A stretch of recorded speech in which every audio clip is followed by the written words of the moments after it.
But anyways, victory formation. I know you are always waiting for the victory formation, but before I get into that, let me get a drink of water.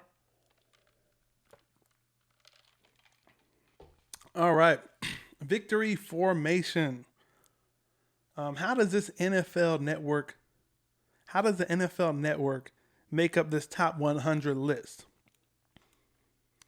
These lists are very, so for me, I'm not even getting to how they really do it, because I think they say that, the main factor for ranking this list is being voted by your peers or other players within the league. But this list is it has recency bias. So if a player wasn't even on the top 100 last year and has one good season, now they're number 5.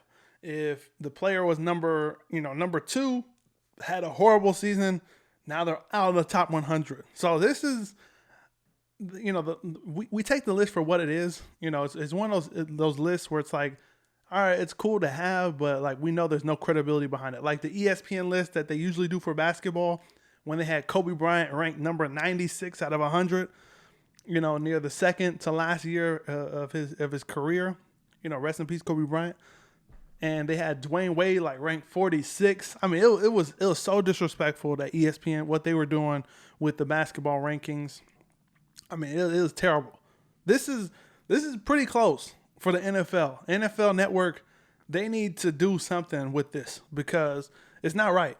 Right. So the first thing I want to talk about is Keenan Allen. He takes some shots at a couple of receivers that were ranked ahead of him. So based on, I'm going to his Twitter page. He says, okay, and this is quote for quote. So he said, okay, I'm tired of biting my tongue. He said, at Cheetah, so Cheetah, Tyreek Hill, at Mike Evans 13, and at Chris Goodwin. So at Chris Goodwin, obviously the wrong person. He said, and the list goes on, are not a better receiver than me, faster than me, every day of the week, but separation, child, please. Do I agree with him? Oh, no, I definitely agree with. So here's the part where I agree with. Keenan Allen is right. He's a better route runner than all those guys, period. He's one of the best route runners in football. So I can't even dispute that. Am I taking him over Tyreek Hill right now? That's a close one, man. Tyreek Hill's younger. Tyreek Hill's faster. He's getting better as a route runner. I mean, he does have Patrick Mahomes throwing him the ball, and I'm sure Keenan Allen would put up ridiculous numbers with Patrick Mahomes. So that one, I'm going to say no. Well, hold on. Before I say no, there has to be some type of, I need to preface my comments. If both of them were to stay healthy, because Keenan Allen has a horrible injury history. He always gets injured. If both of them were to stay healthy and they were the same age, I would take Keenan Allen in a heartbeat over Tyreek Hill. Period. Mike Evans. Am I taking Keenan Allen over Mike Evans? I don't know about that one. Mike Evans is a baller. I wasn't a fan of Mike Evans coming out of Texas A&M, but he has proven me wrong. Every season he's played in the NFL, and he is one of the best. He's a top 10 receiver in football. I mean, so is Keenan Allen, but Mike Evans is a big dude, man. That one's a tough call. I don't know about that one. And then, Chris Goodwin, I'll get into that a little bit later. But he's actually referring to Chris Godwin, who had pretty much his breakout year this year. And for those that owned him in fantasy football, he might have been on a few championship teams because he was putting up them numbers this past season. So Chris Godwin was ranked ahead of him. He's not better than Keenan Allen, period. So I understand him with that one. The other two were close calls, but Chris Godwin, he had a great year. He might have put up better numbers than Keenan Allen, but he's not better than Keenan Allen under any circumstances, at least right now. But anyways, Keenan Allen, follow that tweet with, I'm the best receiver in the AFC West without question. So he's taking a shot at Sammy Watkins, Tyreek Hill, Cortland Sutton from the Denver Broncos. And then from the Raiders, they ain't got no receivers. They ain't got no receivers, man. So it makes sense. I'm not going to dispute that. I think he is the best receiver in the AFC West. I'll give him that. So, if he's healthy. But anyways, Mike Evans did return. He did return fire. So he said, you tagged the wrong Chris Godwin. LOL. So, again, Keenan Allen put Chris Goodwin for whatever reason, but he meant to talk about Chris Godwin. He added an extra O. So he said, "You tagged the wrong Chris Godwin, LOL, and don't be mad at us. We ain't make these rankings or care about them. I like the confidence, but be realistic. You are not on my level, bro."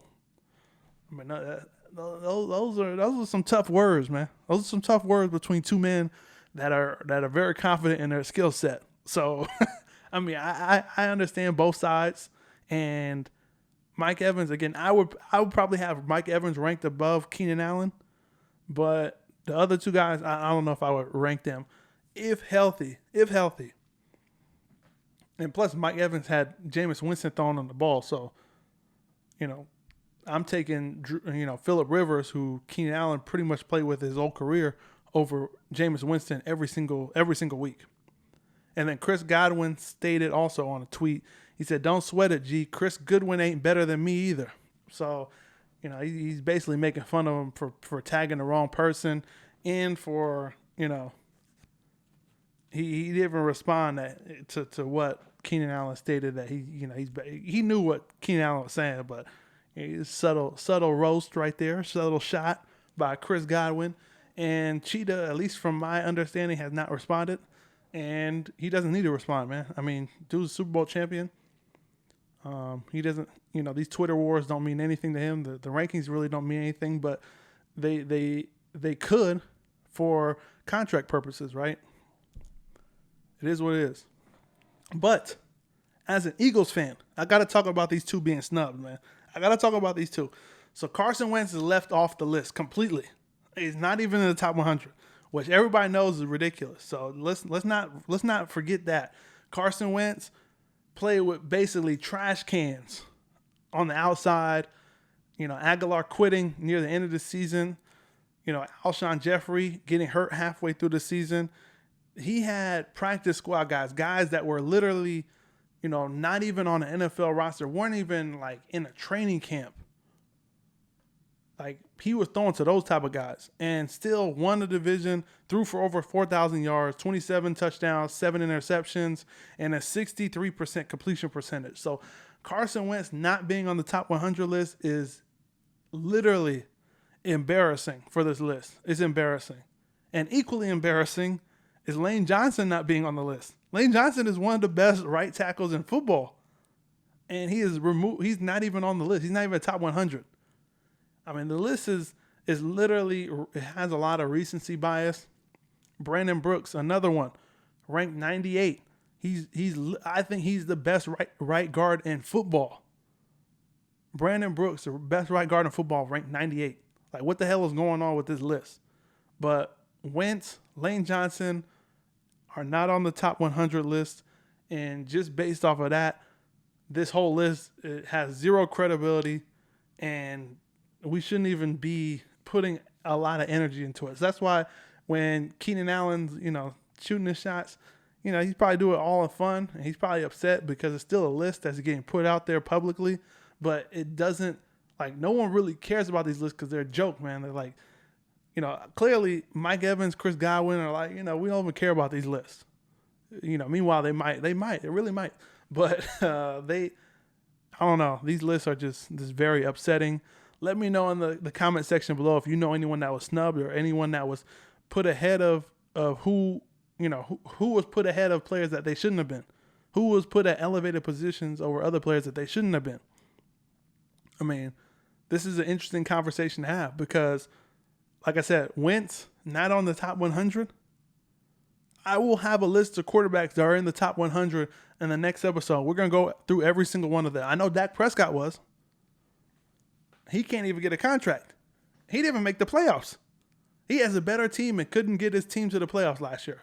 The number one ranked offense in football couldn't get them to the playoffs because they choked down the end, especially against the Eagles in Philadelphia. I mean, it's just, there's no point of getting frustrated, man. These lists are straight bogus, and something needs to be done about these lists. They need to add a little bit more credibility to it because when things like this happen, people really don't pay attention. I stopped paying attention to the list a long time ago. We got to remember Carson Wentz was literally ranked number 3 a couple years ago, literally ranked number 3 in football, period, on this list, and now is out of the top 100 after having a better season following his MVP year, and then this year had a solid season with terrible players and stayed healthy the whole year. So, man, it's crazy. But anyways, I'm not even getting to this anymore. Thanks for stopping by.